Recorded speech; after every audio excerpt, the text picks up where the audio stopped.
Hello everyone, I hope you are great. इस video में हम बात करेंगे वीआईटी ट्रिपल ई के फेज़ 1 के रिजल्ट्स जो भी आ चुके हैं और जो अगला फेज़ 2 होने वाला है जो अभी 20 से चालू हो जाएगी फेज़ 2 की काउंसलिंग, उसके बारे में हम बात करेंगे।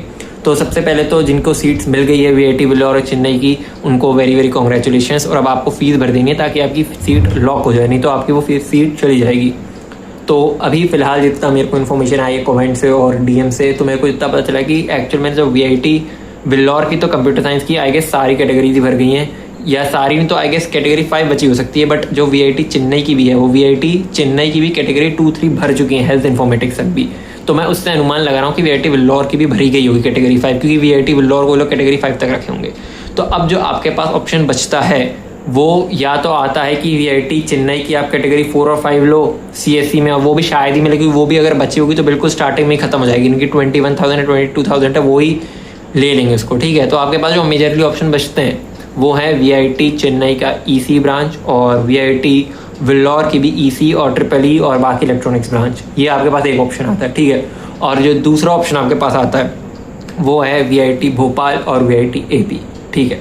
तो अभी मैं आपसे ये कहना चाहूँगा कि आप अभी वीआईटी भोपाल और एपी मत रखो, उसको लोअर प्रायोरिटी में रखो, ठीक है। अभी आपका जो फर्स्ट चॉइस रहनी चाहिए वो है कि जो भी वीआईटी वेल्लोर और चेन्नई की जिस भी कैटेगरी की सीट बची है, ठीक है, जिस भी कैटेगरी की बची, अगर आप वो कैटेगरी अफोर्ड कर सकते हो तो take that seat first, okay. You can go till EC branch is very safe. EC branch you can take. If you think that you can go to triple E branch also, if you can perform there also, then you take that branch also. जितनी भी EC की branches आपको लगता है कि आप कर सकते हो, आप उनको भर दो। अब देखो कोई ब्रांचेस ईसी की बहुत, जैसे इलेक्ट्रिकल इंजीनियरिंग है, वो तो पूरी कोर ब्रांच हो जाती है, पर जो इलेक्ट्रॉनिक्स एंड कम्युनिकेशन है, electronics and computer engineering, electronics and communication के स्पेशलाइजेशन है, these are very much related to computer science हो रही, these are very relevant branch और इन ब्रांच में अच्छा प्लेसमेंट रहता है। आप इन ब्रांच का प्लेसमेंट रिकॉर्ड देख सकते हो। मैंने अभी पिछले वीडियो में भी यही बात की कि इलेक्ट्रॉनिक्स एंड कम्युनिकेशन अच्छी ब्रांच है, आप वो ले सकते हो, ठीक है।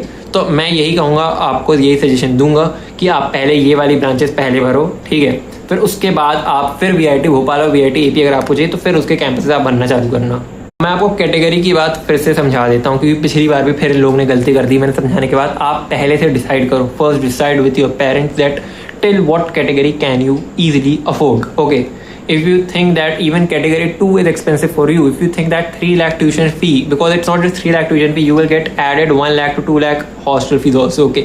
If you think that 5 lakh per year is very expensive for your family, then you do not go till category 2 also. You just choose your category 1, whatever branch you are getting, that's it. Then you choose category 1 of another branch. जब भी आप कोई category choose कर रहे हो, please plan कि ये category में कितनी फीस होगी और क्या मैं ये फीस आराम से भर पाऊंगा, क्या मेरे पेरेंट्स ये फीस भर पाएंगे। अपने पेरेंट्स के साथ डिस्कस करो, फिर ही कैटेगरी भरो, क्योंकि अगर आपने गलती कर दी फिर वो चेंज नहीं होगी, मैं पहले भी बता चुका हूँ। अब क्या आपको वीआईटी भोपाल और वीआईटी एपी लेना चाहिए, तो देखो अब ये आपके ऊपर डिसाइड करने का। मैं इन दोनों ब्रांचेस की डिटेल वीडियो में अलग बात करूंगा, पर अभी के लिए आप उनको भर दो, ठीक है ना। क्योंकि अगर आप फिर बाद में सोचते हो कि यार मुझे तो भोपाल ले लेना था, मेरे पास और कुछ भी नहीं बचा है, तो आप अभी के लिए तो एटलीस्ट प्रेफरेंस में तो डाल दो, क्योंकि प्रेफरेंस में डालने में कुछ जा तो नहीं रहा है। आप फिर बाद में सीट लो या ना लो, आपके ऊपर है। तो अभी एटलीस्ट जैसे मैंने बताया, पहले वेल्लोर और चेन्नई की जो भी ब्रांच बची है वो डालो, और फिर उसके बाद भोपाल और एपी जैसा आपको पहला मन करे वो डाल दो, ठीक है ना। बट अभी तो डाल ही दो, ठीक है। अभी ये मत सोचना कि मुझे चाहिए कि नहीं चाहिए, अभी आप डाल दो। फिर उसके बाद अगर आपको लगता है कि मुझे नहीं चाहिए तो आप ड्रॉप कर देना उस चीज़ को, ठीक है। ठीक है गाइस, आपको मेरा पॉइंट समझ आ गया होगा फेज 2 काउंसलिंग के लिए, कि सबसे पहले आपको वेल्लोर और चेन्नई की जो भी कंप्यूटर साइंस ब्रांच बची है, जो भी ईसी ब्रांच भरी है वो भरनी है,